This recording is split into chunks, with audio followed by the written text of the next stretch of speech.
करे अलविदायूं नाना लजूं थो वञाई मां मदीनो शहर हमेशा छजूं थो वञाई मां मदीनो शहर हमेशा छजूं थो वञाई मां करे अलविदायूं नाना लजूं थो वञाई मां मदीनो शहर हमेशा छजूं थो वञाई मां कजाए दुआऊं नाना पंहिंजी बच्चों के वरी या नसीब अचण ते तुझे वतन ते कजाए दुआऊं नाना पंहिंजी बच्चों के वरी या नसीब अचण ते तुझे वतन ते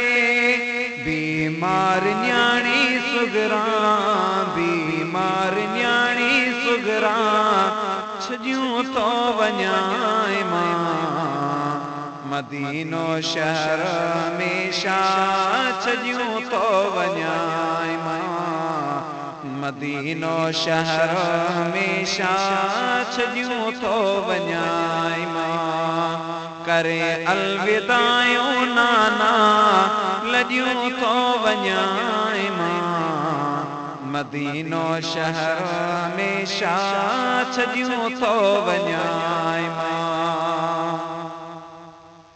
अवां जी वसीयत आहे याद नाना सब्र इस्तकामत सां शागनाना अवां जी वसीयत आहे याद नाना सब्र इस्तकामत सां शागनाना थी सिर बुलंद दुआऊं थी सर बुलंद दुआऊं घुरियूं थो वञाई मां मदीनो शहर हमेशा छजूं थो वञाई मां मदीनो शहर हमेशा छजूं थो वञाई मां करे अलविदायूं नाना लजूं थो वञाई मां मदीनो शहर हमेशा छजूं थो वञाई मां फहद हुसैनी कीअं कुर्बान थी विया उम्मत मथां केॾा एहसान थी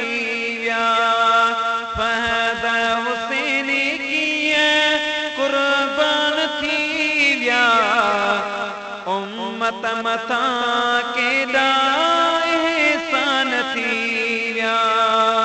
उम्मत के तुझो पैगाम उम्मत के तुझो पैगाम दसियूं थो वञाई मां मदीनो शहर हमेशा छजूं थो वञाई मां करे अलविदायूं नाना लजूं थो वञाई मां मदीनो शहर हमेशा छजूं थो वञाई मां।